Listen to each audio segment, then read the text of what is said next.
السلام عليكم ورحمة الله تعالى وبركاته، مرحبا بكم معايا فيديو جديد إن شاء الله.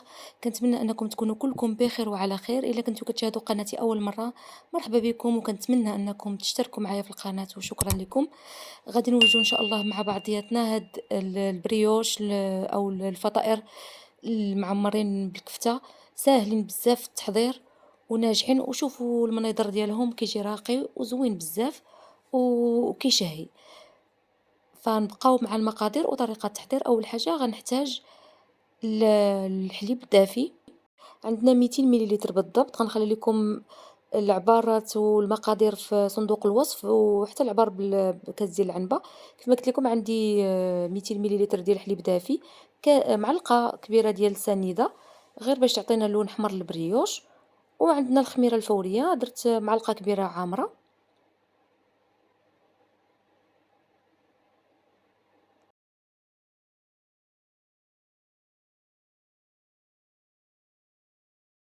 وعندنا 400 غرام ديال الطحين الأبيض، غناخد منه 3 ديال المعالق فقط اللي غادي نضيفهم دابا لهاد الخليط هذا، باش يعاون الخميرة والحليب الدافي باش يتفاعلوا. غنخلطهم مزيان بواحد الفوي، ونغطيهم بشي طبسيل ولا شي حاجة، ونخليهم حتى كيتفاعلوا. دازت عليهم 5 ديال الدقائق صافي ولاو على هاد الشكل.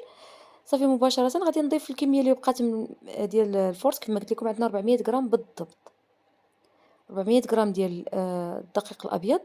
وغادي ندير الملحة على حسب الذوق. وعندي حبة ديال البيض، حبة وحدة ديال البيض حتى هي غادي نضيفها ليهم. وعندنا كذلك ساشي ديال الخميرة الكيميائية، غادي نضيفها حتى هي للخليط. وصافي غادي نبداو أننا كنعجنو. ممكن أنكم بطبيعة الحال تعجنوا بيديكم، فما غتحتاجوش لا تضيفوا ولا تنقصوا الطحين. فكيف ما كتشوفوا أنا ما غير سرعت الفيديو وما نقصت منه حتى شي حاجة، باش تشوفوا أن العجينة كتجينا بهذا الشكل هذا. وخليتها واحد 2 دقائق حتى كتعجن مزيان مزيان، وكتولي على هذا الشكل هذا. ومن بعد كندوزو كناخدو 2 معالق كبار عامرين مزيان ديال الزبدة أولا المارغرين اللي بغيتو، تكون بدرجة حرارة الغرفة. بالضبط عندي 45 غرام. فكناخدها درتها في الوسط كيف ما كتشوفوا، وكنبداو أننا ندمجوها مع العجينة. غادي تبان لكم باللي العجينة بدات كتجرى وكتخرج على السيطرة. ما تخافوا ما حتى شي حاجة، غتستمروا في الدليك، غادي تجمع معكم وغادي تكون من داك الرفيع. ما نخافوا ما حتى شي حاجة. غنستمر بهذه الطريقة هذه حتى كتدخل مزيان هذيك الزبدة في العجينة، وكيولي عندي كتولي عندي عجينة اللي متماسكة وشادة في راسها. غنستمر بهذه الطريقة هذه. كيف ما كتشوفوا في الأول كيبان لكم أن القضية شوية صعيبة، فما نخافوا ما حتى شي حاجة، نستمروا وندلكوها مزيان. في الحقيقة هاد الطابي ديال السيليكون ما كيليقش نهائيا للدليك. بصراحة كيليق غير أننا نسرحوا فوقو الصابلي ونخدموا فوقو الصابلي، ولا نخدموا فوقو شي عجينة نقطعوها ولا شي حاجة. أما الدليك ففي الحقيقة كيعذب. ما ننصحكمش أنكم تدلكوا فوق منه، عذبني شي شوية الصراحة. مي بون ماشي مشكل، جمعت العجينة في الأخير وصافي.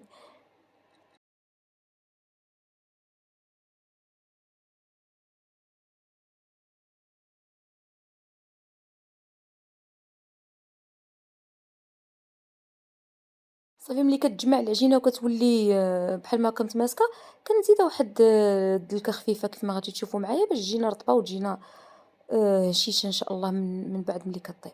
فكنستمر في الدلك بهاد الطريقة هادي كيف ما كتشوفوا معايا وصافي. وغادي نجيب واحد الإناء أولا بول ولا أي حاجة بغيتو. أنا خديت واحد الطاسة ديال البلاستيك، وغادي ندهنها بالزيت مزيان باش ما يتلصقش ليا فيها العجين كما غتشوفوا معايا.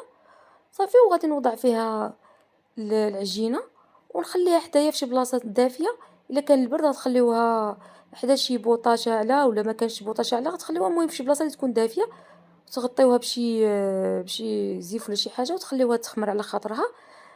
وندوزو نصاوبو الحشوة. خديت مقلة درت فيها الزيت، ملي سخنات ضفت ليها البصلة مشحرة مشلضة باردون.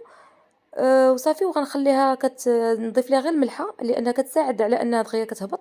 وغنخليها حتى كتهبط وتحمر شي شوية طيب. عاد باش غنضيف ليها الربيع مقطع، والفلفلة ألوان، ممكن ديروا أي خضرة بغيتو، وغير الفلفلة الخضرا بوحدها راه حتى هي كتجي مزيانة. صافي ومن بعد زدت عليهم رابعة ديال الكفتة، وغنحاول أنني نخلط هاد المكونات كاملين مع بعضياتهم حتى كتفرتت هاديك الكفتة وكتندمج مع الخضيرة. صافي ومن بعد غادي نبدا باش كنضيف العطرية. هادي واحد شوية ديال القريعة الخضرا غير باش نعطيو قيمة غذائية لهاد الوجبة وصافي. حكيت واحد 3 ديال الحبات ديال القريعة خضرا صغيرة في الحكاكة الرقيقة. هنا درت توم بودرة، بغيتو ديرو نتوما عادي ديرو، على القزبر اليابس، عندي تحميرة شوية ديال الكمون والبزار والزعتر. الزعتر راه كيعطي واحد النكهة زوينة في هاد الحشوة هادي، كيجي زوين مع الكفتة. وهادي لاصوص باربيكيو كننصحكم انكم تجربوها، واحد 2 معالق كبار تقريبا، كتعطي واحد النكهة زوينة بزاف بزاف للكفتة هاد الحشوة. كنصحكم انكم تجربوها. الا ما توفرش عندكم ديروا 3 الطروفة ديال الفرماج او قطع ديال الفرماج مثلث، راه حتى هو كيجي زوين. اما هاد لاصوص باربيكيو بصراحه كتجي زوينه بزاف. فخليتهم حتى كتشحروا مزيان وكيطيبوا، من بعد كنطفي عليهم كنخليهم يبردوا، وكندوز باش نشكل العجينه على شكل كويرات. فسرحت العجينه بطريقه حيت من هذوك لي غاز، ودرت كاس. وجربوا الطريقه هذه راه كتسهل عليكم انكم تكوروا، عمليه بزاف وسهله. حتى كنكمل العجينة كاملة، كنكورهم كاملين، وغادي من بعد غنغطيهم بشي ميكا أولا فيلم أليمونتير، وكنخليوها حتى تزيد ترتاح واحد 10 دقايق على الأقل، باش تساعدنا بأننا نعمروها بسهولة، وما تجيناش صعيبة أننا نشكلوها من بعد.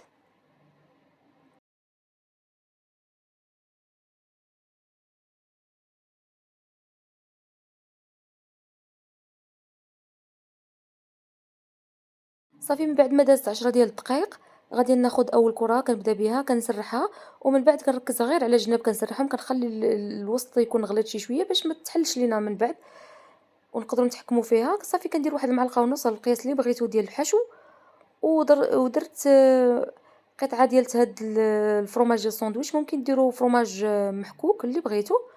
صافي وكنبدا كنقرصهم مزيان وكنسدها مزيان مزيان باش ما تحلش. صافي نحطهم في الطاوة. فغنعاود معكم واحد الحبة أخرى كيف ما غتشوفوا معايا. فكيف ما قلت لكم وكنأكد على أنكم تخليو الوسط كتسرحوه غير شوية، وكتركزوا على جناب كتسرحوهم مزيان. صافي وكديروا الحشو في الوسط. أنا درت معلقة ونص، جاو في حقيقة عامرين مزيان وجاو زوينين بحال شي برجر. صافي كندير القطعة ديال الفرماج نسد مزيان، قرصو مزيان وحاولوا أنكم تسدوها مزيان مزيان، وبقاو كتضغطوا حتى كتسد. صافي وكنحطوها في شي طاوة وكنغطيو عليها، نخليوها حتى كتختمر واحد شي شوية. هنا خديت واحد نص كاس ديال الفورص، زدت عليه نص كاس ديال الماء، ومن بعد حركت مزيان. ملي جيت نشوف الخليط لقيته خفيف ماشي بالكثافه اللي بغيت، زدت عليه 2 معالق عاوتاني ديال الطحين، حتى كنتحلطوا على نتحلصلو على واحد الخليط قريب للخليط ديال الكيك. غنصفيه مزيان باش ما يبقاوش فيه هذوك الكواور ديال الطحين وما يخسرش لينا الشكل من بعد، لان هذا هو الخليط اللي غادي نزينوا به العجينه. خديت هنايا واحد لابوش جيطابل، تقدروا ديروا غير ميكا، راها عمليه حتى هي. صافي وغادي نسد عليها مزيان ونخلي حتى كتخمر العجينه. عاد باش غادي ندوز انني ندهنها ببيضه. ضربت بيضه ودهنتهم. بطبيعه الحال ما غنخليوهاش كتخمر بزاف، راه غير 10 دقائق حتى 15 دقيقه كتكون صافي واجده. خلي الفران راه كيسخن في هذه الاثناء على درجه حراره 200 بالاسفل. صافي من بعد ما دهنتهم غناخذ هذيك لابوش كنقطع منها غير يعني واحد بلاصه صغيره باش تعطينا خطيطات رقاقين. وبهذا الشكل هذا كنشكل على شكل نجمه كيف ما غادي تشوفوا معايا، راه كلشي موضح وبسيط وباين في الفيديو مزيان. ومباشره ملي كندير هاد الخطيطات كندخلها للفران، ملي كتحمر من التحت كنشعل عليها من الفوق، وكيكون هذا هو الشكل ديالها. بطبيعه الحال ملي كنخرجوها مباشره كنعاودو نغطيوها بشي زيف ونخليوها كترجع عليها سخونه باش ترطب مزيان. صافي هنا من بعد ما وجدوا راه كيجيو رطبين بزاف وهشاشين، والمذاق ديالهم رائع. كيستحقوا فعلا انكم تجربوهم، زوينين بزاف للعشاء ولا أن العيالات اللي كيعطيو الغدا لوليداتهم كيديو معاهم راهم عمليين وزوينين بزاف، وكيجيو لذاذين ها هما من الداخل كيف ما كتشوفوا معايا. كاع اللي ذاقهم عجبوهم بزاف بزاف. كنتمنى انكم تجربوهم، وكنتمنى ان الفيديو يكون نال اعجابكم. ما تنسونيش من الاشتراك في القناة فضلا وليس امرا طبعا. وشكرا على حسن المتابعة، والى اللقاء فيديو قادم ان شاء الله. خليت لكم الراحة.